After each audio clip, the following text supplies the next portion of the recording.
not as sensationalists.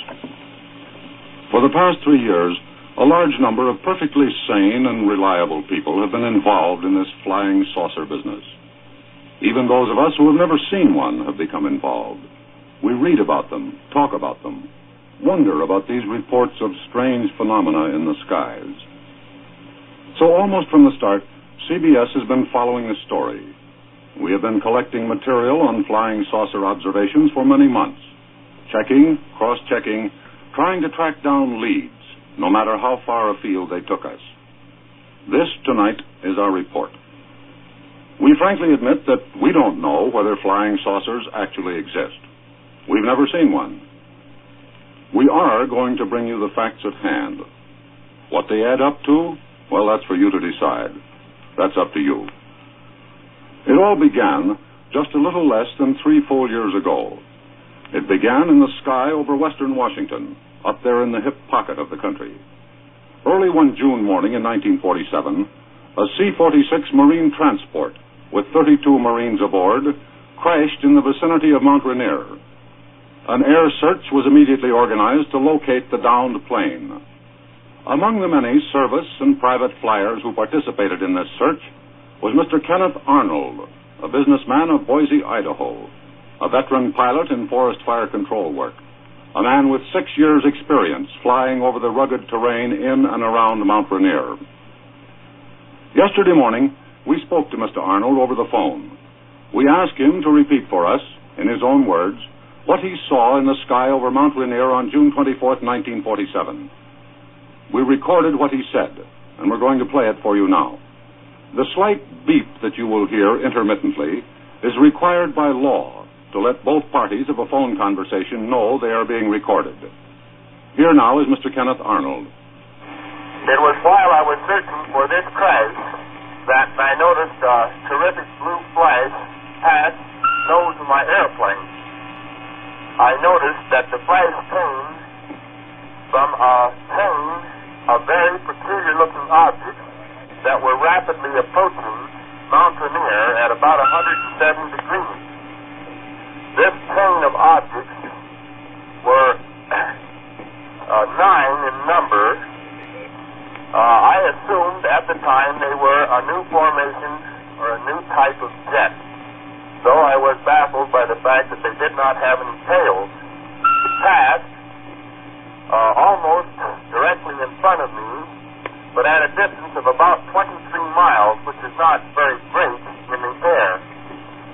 I judged their wingspan to be at least 100 feet across. The sighting did not particularly disturb me at the time, except that I had never seen planes of that type. Mr. Arnold, after landing, made a routine report of what he had seen to a Civil Aeronautics Administration representative, promptly forgot the matter, until the wheels of publicity began to turn. The floodgates opened. I never could understand at that time why the world got so upset about this, as these things didn't seem to be a menace. I believe they had something to do with our Army and Air Force. On 3 different occasions, Mr. Arnold was questioned by military intelligence. They expressed doubt as to the accuracy of some of his reported observations. That's right. Now, of course, some of the reports they did take from newspapers which did not quote me properly.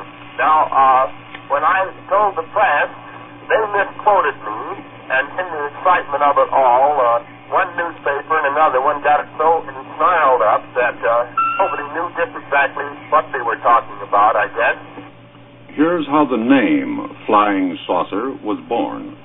These objects more or less fluttered like they were, I'd say boats on very rough water or a very rough air of some type. And when I described how they flew, I said that they flew like you take a saucer and throw it across the water. Most of the newspapers misunderstood and misquoted that, too. They said that I said that they were saucer-like. I said they flew in a saucer-like fashion. And that was an historic misquote. While Mr. Arnold's original explanation has been forgotten, the term flying saucer has become a household word. Few people realize that Mr. Arnold has reported seeing these same strange objects in the sky on 3 other occasions. He says that some pilots in the Northwest have reported seeing them on 8 separate occasions. We asked for his own personal opinion on the nature of what he and the others had seen. I don't know how best to explain that. I more or less have reserved an opinion as to what I think. Naturally, being a natural-born American, if it's not made by our science or our Army Air Forces, I'm inclined to believe that it's of an extraterrestrial origin. Extraterrestrial origin? You mean you think there's a possibility they may be coming out of space from other planets? I suppose that's pretty hard for people to take seriously. Well, I'll tell you this much. All the airline pilots, none of us have appreciated being laughed at. We made our reports essentially to begin with because we thought that if our government didn't know what it was only our duty to report it to our nation and to our Air Force out of it. I think it's something that is of concern to every person in the country. And I don't think it's anything for people to get hysterical about. Now, that's just my frank opinion of it. So that's how it all began. That was the trigger action. Kenneth Arnold's story went scudding over the news wires. Radio and newspapers picked it up. And then within days, the country broke out into a flood of flying saucer observations. Many of these reports, a great many of them, obviously could be discounted. Others, reports from perfectly competent, sober, and reliable observers, found no easy answer. In the face of this, late in 1947, the Chief of Staff of the Air Forces, at that time General Carl Toohey Spotts, sent a directive to the Air Materiel Command, located at Wright Field, Ohio. The Air Materiel Command is directed to set up a project whose purpose is to collect, collate, evaluate, and distribute to interested government agencies and contractors all pertinent information concerning sightings of phenomena in the atmosphere, which can be construed to be of concern to the national security. So was born Project Saucer. Immediately, the Air Materiel Command went to work. A team of experts was called in. Astronomers, meteorologists, physicists, psychologists, electronic engineers. Anyone who might have any special knowledge that could shed some light on this mystery. These specialists, along with a corps of trained investigators, tracked down every report of a flying saucer they could find. Each person making the report was questioned in detail. The findings were carefully screened by the entire project personnel. And finally, each and every report was evaluated in a detailed study, 2 volumes thick, entitled Report on Unidentified Aerial and Celestial Objects. For 2 years, this report was marked secret. But on December 30th, 1949, it was declassified. And tonight, for the first time on the air, we will bring you actual portions of this report, evaluations, summaries, and conclusions. Here, for instance, is a typical case. 8 July 1947, 0930 hours local, Muroc Air Force Base. 4 witnesses all observed 2 silver disc-like spherical objects against a clear, bright sky. All witnesses estimated the altitude at about 8,000 feet, the speed between 300 and 400 miles per hour. Remember, these were trained observers, Air Force men. The objects reportedly traveled in a straight line. Taking the mean reported speed, 350 miles per hour, and the time in sight, 1/2 hour, the objects must then have traveled 175 miles while in sight.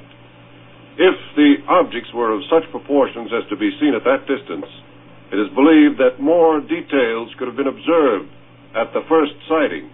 The Air Materiel Command opinion on the Muroc Air Base sightings was this. This report is a result of misinterpretation of the nature of real stimuli, probably research balloons. Another report on January 7th, 1948. Tech Sergeant Quinton A. Blackwell, chief operator of the control tower at Godman Field, an Air Force base at Fort Knox, Kentucky, spotted a strange object hovering over the south portion of the field. In a matter of minutes, a flight of 4 P-51 fighter planes approaching the field were contacted by radio and asked to chase the object. Leader of the flight was Captain Thomas F. Mantell, Jr., a veteran of the Normandy invasion, with some 3,000 flying hours to his credit. At 2:45, Mantell reported by radio. Object directly ahead and above and moving about half my speed. Going up to take a look. At 3:15, Mantell reported again. Object still ahead and above. Moving at about my speed or faster. 360 miles per hour. The thing looks metallic and is of tremendous size. I'm trying to close in for a better look. By now, Mantell and his flight were at about 15,000 feet. They had no oxygen equipment. At 18,000 feet, the escorting planes turned back, but Mantell kept climbing. His next report came from 20,000 feet. Going to 25,000. If no closer, we'll abandon search. That was the last report from Captain Thomas Mantell. At approximately 25,000 feet, it is believed he blacked out for want of oxygen. His plane climbed another 5,000 feet and then went into a dive. When it crashed, parts of it were scattered around an area covering 1/6 of a mile. Project Saucer's conclusion. It seems probable that the object observed was the planet Venus. Later, in a report dated April 27, 1949, this conclusion was reversed. Further investigation showed the elevation and azimuth readings of Venus, and the object, as reported at specified time intervals, just didn't jibe. The object Captain Mantell chased to his tragic death is now officially marked unidentified. In all, Project Saucer investigated 375 cases. The report takes in 244 different observations. Just yesterday, we asked Major General William F. McKee, Assistant Vice Chief of Staff, United States Air Forces, to summarize the conclusions reached by Project Saucer. He said, "During 2 years of thorough investigation, no evidence was found which would indicate that the reported flying saucers were anything but the result of natural phenomena. On the other hand, all the evidence indicated that the reports of unidentified flying objects could be accounted for under 3 major headings. 1, misinterpretation of various conventional objects. 2, a mild form of hysteria. 3, or simple hoaxes. It has been suggested that what people actually have been seeing is the result of some of our own secret experiments, guided missiles or new types of planes or flying weapons. This is emphatically not the case. None of the 3 military departments, nor any other agency in government, is conducting experiments, classified or otherwise, with disc-shaped flying objects which could be a basis for the reported phenomena." On December 27, 1949, Project Saucer went out of existence. The flying saucers, however, refused to follow the project into limbo. Just possibly one of the reasons behind the stubbornness of the saucers to accept the mantle of oblivion was an article that appeared in True magazine, just about the time Project Saucer was abandoned. It had previously been shown pretty conclusively that the number of sighting reports over a period of months usually followed closely the amount of publicity given to flying saucer observations. A lot of stories, a lot of sightings. Few stories, few sightings. Psychologists call this mass suggestion. But to return to the True magazine article printed in December of 1949, some percentage of the new wave of flying saucer reports can certainly be chalked off to mass suggestion. But again, as in the first reports, there remained that same unexplained percentage of reliable, trained observers who claim to have seen some object or objects wheeling, whirling, zooming, slicing, or hovering in the sky. Douglas Gorley of Laguna Beach, California, is an example. Here's his story. I served 14 months as an anti-aircraft observer with a searchlight battery, and also 18 months as a seacoast and anti-aircraft observer with another searchlight battery. I was driving north March 21st on 101 highway at about 3 o'clock in the afternoon when my attention was distracted by the sunlight reflecting off some objects. I counted 8 of them, proceeding directly out to sea at 2,000 feet altitude. They gave the appearance of being made out of aluminum, and I could observe a perfect circle outline of these craft. They were going, I would say, approximately 150 miles an hour. They were definitely a powered craft of some sort. Here's a report from Selma, Alabama. We were riding along the open country and had been observing a very beautiful sunset. And as the sun dipped over the western horizon, I looked to my right, and there in the sky were three small lights, which to me appeared to be three very small clouds. I looked steadily, and I said, no, they are not clouds, they are airplanes. Then I called my husband's attention to it, and he said, no, those are not airplanes, they are lights. And we observed them very closely.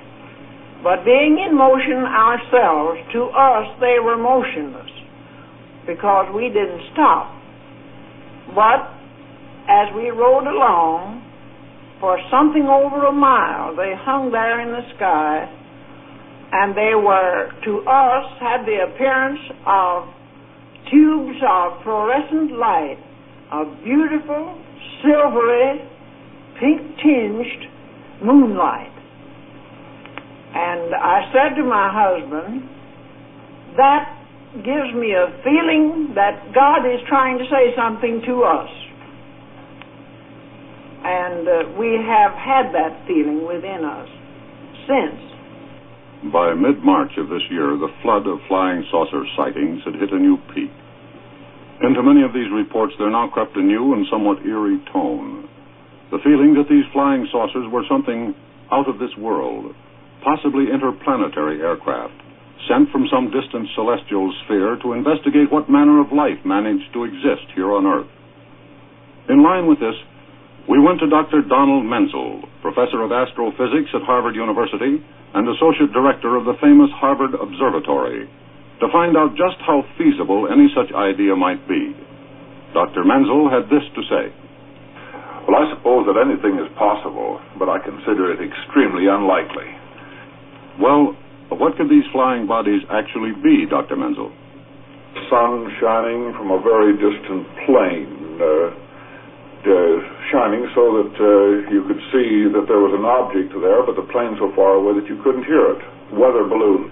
You have the bright, round patch at fairly high altitude, sometimes 3 or 4 of them attached together. And then again, just pieces of paper carried aloft. When it gets up to 200 or 300 feet, you can't tell whether it's 100 feet or 1,000 or 10,000 feet away. Prior to the middle of March, most observations, certainly all those which could be credited to reliable, sober sources, stated that the object seen was a good distance away, a distance that ranged from a few miles to 10 and 20. But on March 16th, a physician, a man who holds a private pilot's license, reported that he had seen some strange, unidentifiable type of flying body at close range. Dr. Craig Hunter of Berkeley Springs, West Virginia, had this experience. Going north on Route 153 from Clearfield, Pennsylvania, towards Penfield, Pennsylvania. And about 9 miles out of Clearfield, and I began to hear a hissling, whistling sort of a sound, something that was completely strange to me.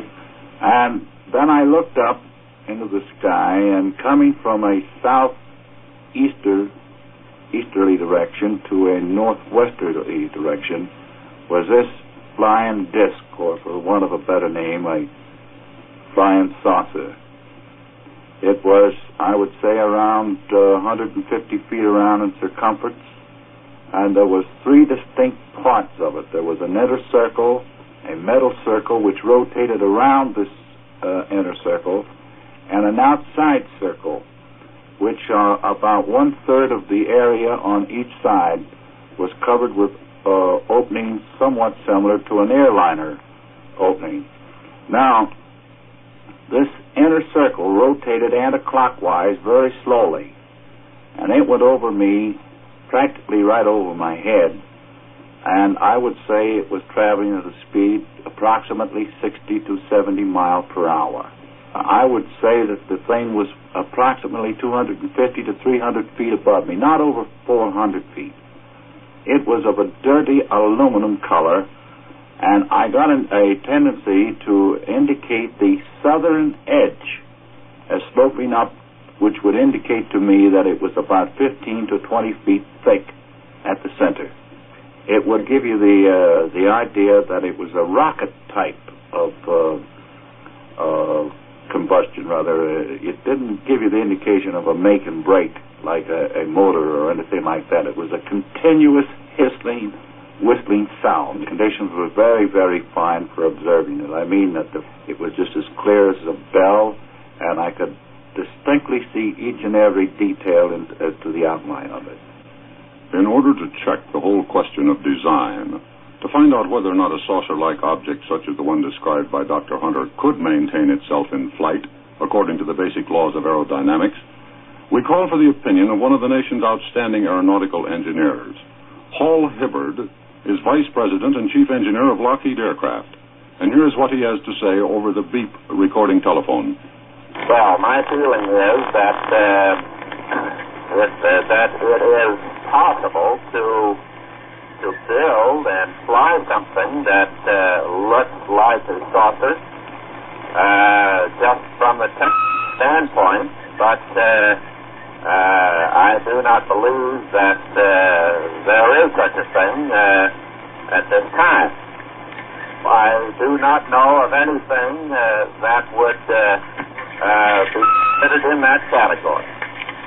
I'm very familiar with pretty much what's going on in the way of research and development, and I know of nothing that would be considered as flying saucers or flying saucer material. You can make something that looks like a saucer fly, if anybody would ever want to do it. But I do not believe it would be possible with our present knowledge to have them make the speeds and everything that everybody has been talking about. The flying saucer story came back into sharp focus on Monday of the present week. On that day, the United States News and World Report, a national news magazine, and Henry J. Taylor, a radio commentator, both came out with flat statements that flying saucers actually exist. Mr. Taylor said that there are two or more different objects that have been cited and labeled flying saucers. One of these objects, the true flying saucer, according to Mr. Taylor, is a missile, round in shape, varying in size from 20 inches to 250 feet in diameter. Some are guided, others are not. The U.S. News and World Report article mentions nothing about these objects. The magazine, however, describes a jet-propelled aircraft of revolutionary design that agrees in some details with Mr. Taylor's second secret aircraft, a piloted plane capable of high speeds and high maneuverability.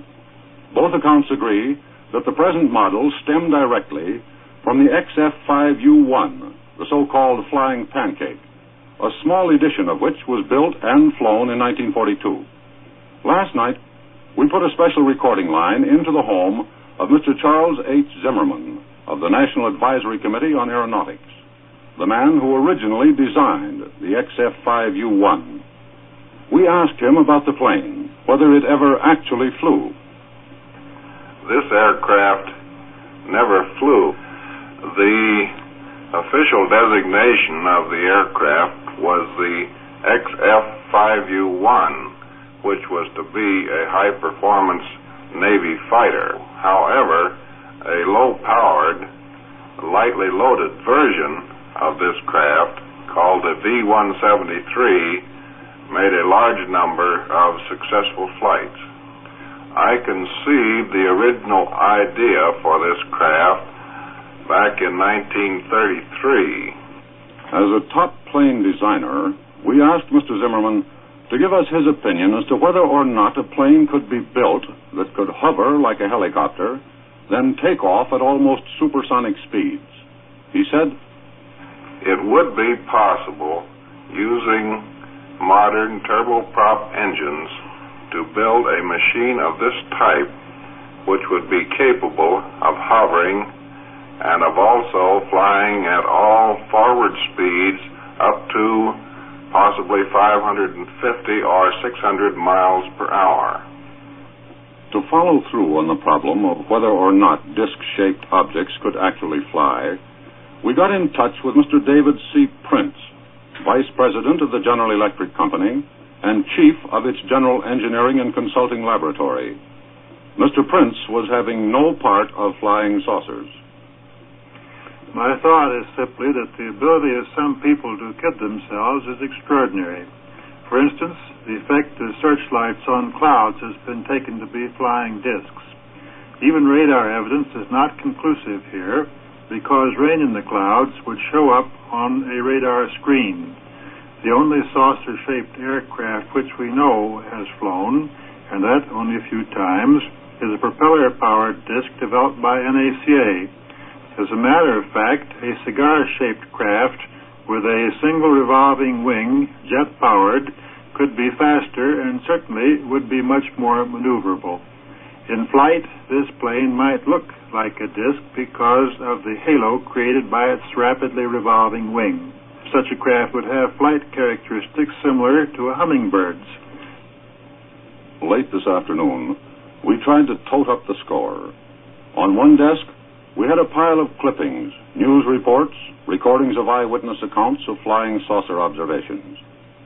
We had the Taylor broadcast, the U.S. News and World Report article. On another desk, we had our Project Saucer report, the transcripts of our conversations with leading scientists and engineers, who, to use a gentle phrase, discounted the possibility of any such thing as a flying saucer. On that desk, too, was the news ticker dispatch from the United States submarine base at Key West, Florida, a dispatch that quoted President Truman's press secretary, Charles Ross, as saying that President Truman has no knowledge of any secret project by this government that would give substance to the existence of such objects. Ross also said that both the Air Force and the Navy deny that such objects exist. We tried to add it all up. We admit that now, as before we started our case, we have no opinion. The figures just don't add up. So we went to the public. We went to the man and the woman on the street to see how they were reacting to this barrage of positive sightings and just as positive denials. We wondered how they felt. They told us. Well, I think there's more to it than meets the eye, and I think it's more to it than what they're writing about. Personally, I don't think such a thing exists. I don't see how it could. I have a confidence that something on that order may exist. I lived in North Carolina in 1903 when the reporter for the New York World was fired for reporting that the Wright brothers flew. Some say they're stars, some say they're enemy action, and all kinds of things, but I really don't know. There must be something to it. Purely imagination. I didn't believe it at first, but now I'm beginning to believe it. Most of the thing is flying saucer. Well, I believe President Truman, like the rest of us, has the right to his own opinion. And now, just in case all this has added to the celestial confusion about your heads, we've summarized the data we've been able to gather, sorted out the points of agreement and disagreement among those who claim to have seen flying saucers. Here is what we found. Nearly all these observers are in agreement on the color of the objects. It's a metallic color, they say, something like aluminum or silver. Almost everybody agrees the objects are generally disc-shaped, but with wide variations, sometimes balloon-like or resembling a giant rubber ball. Still others describe them as elongated cigar-shaped things. Speed of the saucers has been estimated at from 0 to 1,200 miles an hour. And when we get into the question of maneuverability, the observers seem not to be able to find the precise or adequate words. They say that the saucers hover, accelerate, and decelerate rapidly. They say that some of the objects flutter, oscillate, drift, whirl, or float. There seems to be no fixed pattern of flight in cases where more than one or two discs have been reported. But several persons have said that in group flights, one of the discs seems to be of a distinct color, indicating, possibly, that this off-colored disc was the monitor or the control disc for the others. A small percentage of the observers said the discs bore light, and in 5 cases, at points as far apart as Alabama and California, the viewers said the discs suddenly disappeared in flight. But when we get around to estimating altitudes at which the objects were sighted, we find that some observers say they saw them at 250 feet. Others guessed the discs were at 40,000 feet in the sky. While one observer estimated the number of discs seen at 100, nearly all thought the number was less than 10. And about half those who claimed to have seen the objects said they saw only single saucers. Well, these are the things men and women in various parts of the United States say they have seen in the sky. Men of science and high government officials cast a skeptical eye at these reported sightings of celestial phenomena. So far, in the course of this broadcast, there have been no reliable reports of the sighting of any new flying saucers. Frankly, we don't know the answer. We wonder, do you believe in flying saucers? You've been listening to The Case of the Flying Saucer, a special report narrated by Edward R. Murrow. The Case of the Flying Saucer was based on extensive research collected with the aid of CBS-affiliated stations and CBS newsmen across the country. Portions of this broadcast were transcribed. This program was written by Irv Tunick, directed by John Dietz, and produced by Robert Bendick and Irving Gitlin. Mr. Murrow appeared in this program through the courtesy of the makers of Franco-American Spaghetti. This is CBS, the Columbia.